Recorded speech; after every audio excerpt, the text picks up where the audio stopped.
going back to competition pools. To be honest, that's a very boring pool. It's a rectangle. How do you take a rectangle and jazz it up? There's only two sides of a competition pool you could start to work off of. The rest are your end lanes and things like that. So that's weird. So that's the interesting tension you bring it up, Brian.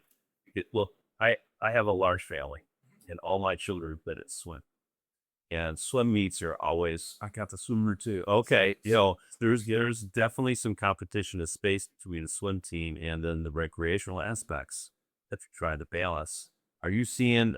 Just curiosity. Are you seeing a trend towards or away from swim, or how are you balancing those two tensions?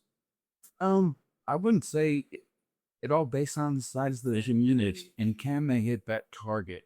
We don't want to not set a community up for failure. Like if they really wanted to have it, what are the options? You can have 5 lane swim teams. It doesn't necessarily need to be true.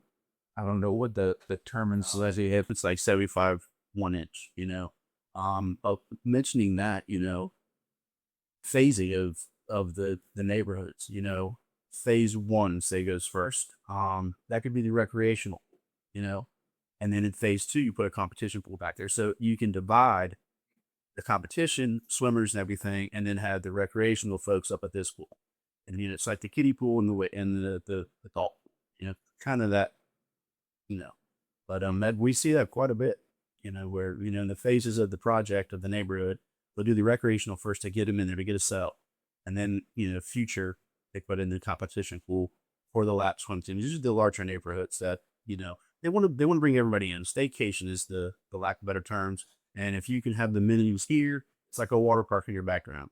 And you can go swim in months and, get your exercise in. So it's a good balance.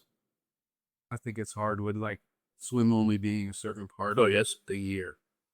Is try and find that balance. And we look at a lot of, what's the functionality of this? Is this just a bathhouse? Okay, it's just a bathhouse. It's bathrooms, pump room, and that's it. And maybe some type of shape.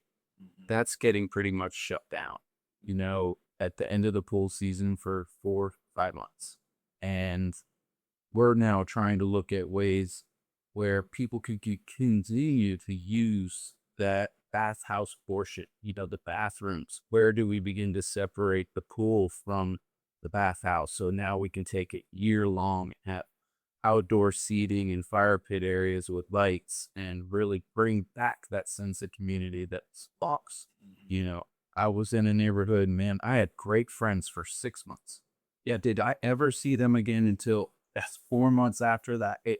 That's what I'm really trying to bring to the table. How can we keep bringing people together?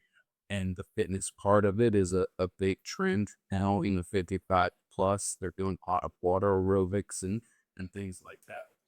Are you guys heating me? So I was going to start covering me. I mean, we're not covering Absolutely. but Yeah. Was gonna well, Brian there, by separating the pool by a fence, you can still use all those amenities. Okay. And that's part of design, which you have created in a lot of the projects you have. So you have the pool, but everybody wants to be around the pool, but that's going to really give more cost because if that pool is open in Wake County, you have to eat the pool. There's not a temperature for it, but you have to eat it.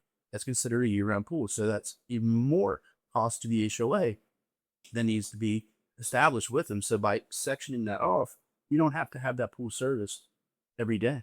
But if the gate's not there, separating it, you have to have the CD go out there and every day check the pool, and no one's even using it. So incorporating the design aspects that you have done, it benefits bringing everybody back in the community, not just that 6 months. Right. So you can hang out with your buddies for 12 months now.